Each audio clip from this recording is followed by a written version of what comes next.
পর্তুগিজরা সেই সুদূর আটলান্টিকের পূর্ব উপকূল থেকে পূর্ব দিকে ভারত অভিমুখে যাত্রা শুরু করে সেই পঞ্চদশ শতাব্দীতেই। 1526 সালে বাবর ভারতে তার নিজের অবস্থান পাকাপোক্ত করার বেশ আগেই পর্তুগিজরা 1510 খ্রিস্টাব্দে গোয়া দখল করে ফেলেছে। গোয়া সহ ভারতের পুরো পশ্চিম দক্ষিণ উপকূলে তৎপর নিজেদের একটা কুঠি বানিয়ে ফেলেছে। ততদিনে নামে বাণিজ্য কুঠি বলা হলেও আসলে এগুলো ছিল একটা মিনি ক্যান্টনমেন্ট, হাজারো ষড়যন্ত্রের ঘাঁটি। আকবর 1579 খ্রিস্টাব্দে গোয়ায় পর্তুগিজ কুঠিতে নিজের একজন দূত পাঠান। শুনেছেন সেই কুঠিতে খ্রিস্ট ধর্মে বিশ্বাসী পর্তুগিজদের একটা গির্জাও আছে এবং সেখানে নিয়মিত বাইবেলের পাঠ দেয়া হয়, প্রার্থনাও পরিচালিত হয়। আকবরের অনুরোধ পর্তুগিজরা যেন দিল্লির মোগল দরবারে বাইবেল সহ কয়েকজন পাদ্রীকে পাঠান। তিনি তাদের কাছ থেকে বাইবেলের শিক্ষা বিষয়ে জানতে চান। আসলে আকবর নিজের মাতৃভাষা ফার্সিটাও পড়তে জানতেন না, আরবি তো দূরের কথা। তা না হলে তিনি আল কোরআনের একজন পাঠক হিসেবে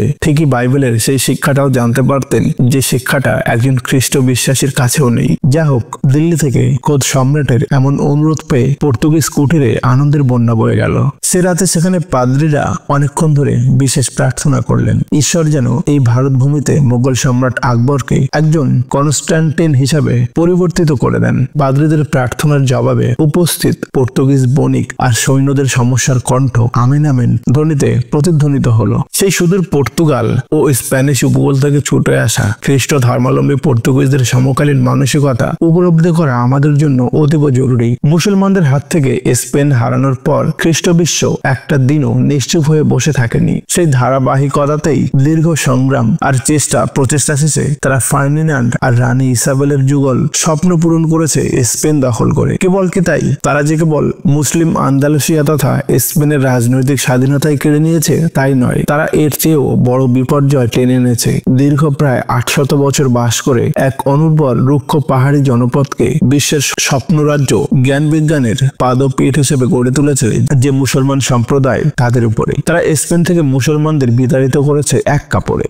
হত্যা করেছে লক্ষ লক্ষ মুসলমানকে আগুনে পুড়িয়ে ইকুইজিশন আদালতে বিচার নামক এক প্রহসনের মাধ্যমে স্পেনকে খ্রিস্ট রাজ্য ঘোষণার পাশাপাশি সেখানে ইসলামকে অবৈধ ঘোষণা করেছে। ইসলামী বিধিনিষেধ পালনকে মৃত্যুদণ্ডযোগ্য অপরাধ হিসাবে ঘোষণা করেছে। জোর করে মুসলমানদের ধর্মান্তরিত করে খ্রিস্টান বানিয়ে মরিস্কো নামে এক নতুন গোষ্ঠীর জন্ম দিয়েছে। এভাবে তারা পুরো স্পেন থেকে মুসলমানদেরকে বিদায় করেছে ইসলামের নাম নিশানটুকু। এরপর তাদের নজর গেল দূর দূরান্ত, এমনকি আটলান্টিকের ওপারে যেমনি তেমনি পূবের ভারত, ইন্দোনেশিয়া, জাভা, শ্রীলঙ্কা সহ দূর প্রাচ্যের আনাচে কানাচে। এক হাতে তরবারি আর এক হাতে বাইবেল নিয়ে বেরিয়ে পড়েছে নতুন এক উদ্দীপনায়, বিশ্বের প্রতিটি আনাচে কানাচে খ্রিস্টের বাণী পৌঁছে দিতে। ঠিক এরকম উদ্দীপ্ত চেতনায় উজ্জীবিত তিনজন খ্রিস্টান পাদ্রী, রুডলফ অ্যাকোভিয়া, অ্যান্টনি মনসারেট এবং ফ্রান্সিস হেনরিক গোয়া থেকে 1580 খ্রিস্টাব্দের ফেব্রুয়ারি মাসে গিয়ে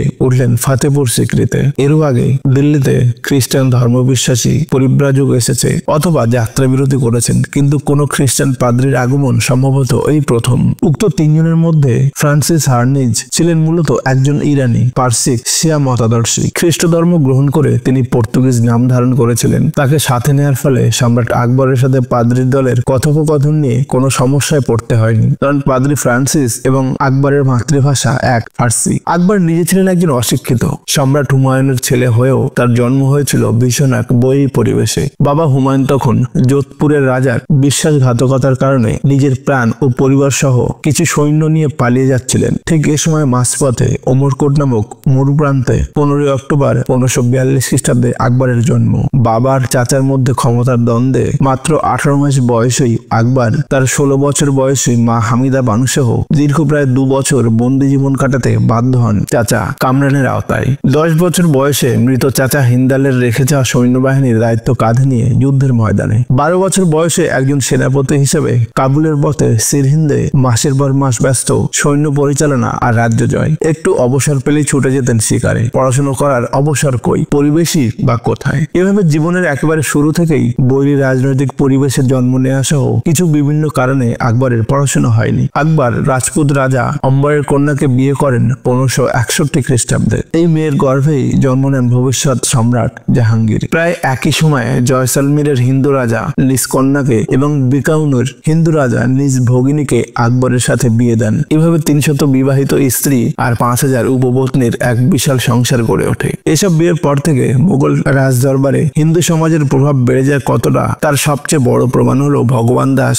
মানসিংহ প্রমুখ আকবরের প্রধান সেনাপতি হিসাবে নিয়োগের ঘটনায়। হিন্দু স্ত্রী এবং এইসব সভাসদের প্রভাবেই আকবর জিজিয়া কর প্রথা বিলোপ, নিজ কপালে তিলক ধারণ, গেরুয়া পোশাক পরিধান, সারা জীবনটা ধরে পবিত্র জ্ঞান করে গঙ্গার পানি পান, রাজ দরবারে পুজোয় অংশ নেয়া এসবে জড়িয়ে পড়েন। তার ওস্তাদ আব্দুল লতিফ ছিলেন একজন তথাকথিত প্রগতিশীল মুক্ত চিন্তার মানুষ। শিষ্য আকবরকে বিরত রাখা তো দূরের কথা, তিনি এগুলোকে দেখেছেন পরধর্মের প্রতি সহনশীলতা হিসেবে। আর এসব বিষয়ে শরিয়ত মতে বৈধতা দিয়ে চলেছেন আবুল ফজল ও তার বাবা শেখ মুবারক যৌথভাবে। সুন্নি বাবা, শিয়া মায়ের সন্তান, শত হিন্দু নারীর স্বামী, শত হিন্দু রাজার জামাতা, দুলাভাই ও আত্মীয়। আকবরের বিশ্বাসের জগৎটা ছিল বিচিত্র ধরনের, গোঁচামিলে ভরপুর। সুফি সাধক শেখ সেলিম চিশতির উপরে তার অগাধ আস্থা ছিল। এই সাধক পুরুষই ভবিষ্যৎবাণী করেছিলেন যে আকবরের তিনটি পুত্র সন্তান জন্ম নেবে, যা পরবর্তীতে সত্য হয়েছিল। আজমিরে খাজা মঈনুদ্দিন চিশতির দরবারেও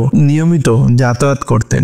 শিয়া মতাদর্শী মা হামিদা বানু যে কাল বিবেচনায় খুব একটা শিক্ষিত রমণী ছিলেন তা নয়। তাছাড়া আকবরের শৈশবে বিভিন্ন মা হামিদা বানু সহ এক এক করে 9 জন নারীর দুগ্ধ পান করেন। হিন্দু, মারাঠা, রাজপুত ও শিয়া মতাদর্শী মুসলিম এসব নারীর সান্নিধ্য আকবরের চরিত্রে আর বোধ বিশ্বাসে, আচার আচরণে এক গভীর ছাপ রেখে যায়, যা পরবর্তীতে আকবরের পুরো মনোজগৎটাকে একটা অবয়ব দিয়েছে। কিন্তু তার ভেতর জানার আগ্রহ ছিল প্রচন্ড।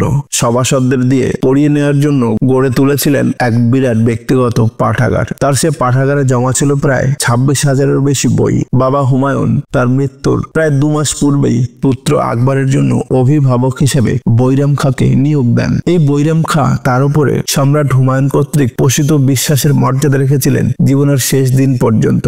যদিও আকবর বৈরাম খাঁর প্রতি সদাচরণ করেননি। যাই হোক, অশিক্ষিত আকবরকে নিয়ে ইচ্ছামতো খেলা করাটা সহজ হয়ে পড়ে। ঠিক এরকম পরিবেশেই তার পাশে ভিড়ে সুযোগ সন্ধানী ও চতুর দুনিয়ালোভী আলেম আবুল ফজল। আবুল ফজল আকবরের জীবনে আইনি আকবরের রচয়িতা, আরবি ও ফার্সি ভাষায় পারদর্শী শিয়া মতাদর্শী আলেম। শেষে হয়ে ওঠেন মুক্তমনা নাস্তিক।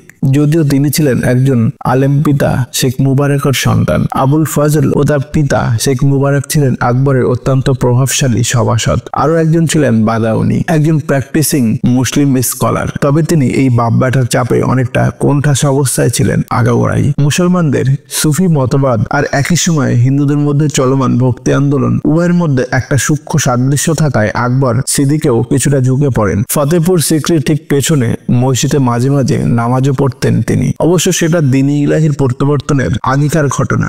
বৃহস্পতিবার বাদ মাগরিব এই মসজিদের পেছনে আকবর তৈরি করেন ইবাদতখানা। এখানে প্রতি বৃহস্পতিবার বাদ মাগরিব বসতেন। তার চারপাশে গোল হয়ে নিরাপদ দূরত্ব রেখে বসতেন অন্যান্য সভাসদগণ। শুরু হতো ধর্মের বিভিন্ন বিষয় নিয়ে আলোচনা এগিয়ে চলতো রাতের সাথে পাল্লা দিয়ে। হিন্দু ব্রাহ্মণ পুরোহিতদের আলোচনা তিনি শুনতেন মন দিয়ে। পর্তুগিজ পাদ্রীদের আলোচনাও শুনলেন পরপর কয়েকদিন ধরে। তাদের দেয়া উপহার বাইবেল নিলেন আগ্রহে। কত প্রশ্নই না ছিল, সব প্রশ্নই তিনি করলেন। 3 পাদ্রী জবাব দিলেন, তারা তাদের জবাবে একমত। সমস্যা দেখা দিত মুসলিম আলেমদের নিয়ে। কোনো একটা বিষয়ও এমন ছিল না যে মুসলিম আলেমরা সেই বিষয়ে একমত হতেন। রাতের সাথে পাল্লা দিয়ে বাড়ত আলোচনা, সেই সাথে বাড়ত আলেমদের গড়ার স্বর। সহসাই তারা একে অপরকে আক্রমণ করে বলা শুরু করত, কে প্রকৃত অর্থে বড় কাফের বা ইহুদিদের দালাল। সেই বিষয়টা প্রমাণ করাটাই তাদের লক্ষ্য হয়ে উঠত। মূর্খ আকবর বিরক্ত হতেন স্বাভাবিকভাবেই। ঠিক এ সময় এগিয়ে এলেন আবুল ফজল, তার বাবা শেখ মুবারক। অনেকটা তাদেরই পরামর্শে তিনি ডিগ্রি জারি করলেন। এখন থেকে ইসলামের বিধিবিধান বা আল কোরআনের কোনো আয়াতের ব্যাপারে ফতোয়া বা চূড়ান্ত মতামত দেবেন স্বয়ং আকবর। সেটা ছিল সাম্রাজ্যের সব প্রজাদের মধ্যে বৃহত্তর আদর্শিক ঐক্য প্রতিষ্ঠায় একক ধর্ম হিসাবে দ্বীন-ই ইলাহি প্রবর্তনের পথে গৃহীত প্রথম পদক্ষেপ। আবুল ফজল আর তার বাকপটু শেখ মুবারক আকবরের মধ্যে নাকি ঐশ্বরিক গুণাবলী দেখতে পেয়েছেন, যা তাকে ঐশীবাণী কুরআন ব্যাখ্যায় যোগ্য হিসাবে অধিষ্ঠিত করেছে। মূর্খ আকবর তোষার মধ্যে বাপ ব্যাটার কথা অন্ধের মতো বিশ্বাস করতে শুরু করেছেন। বাদাউনি তখন হতবাক হয়ে কেবল নিজের মাথার চুল ছিঁড়ছেন।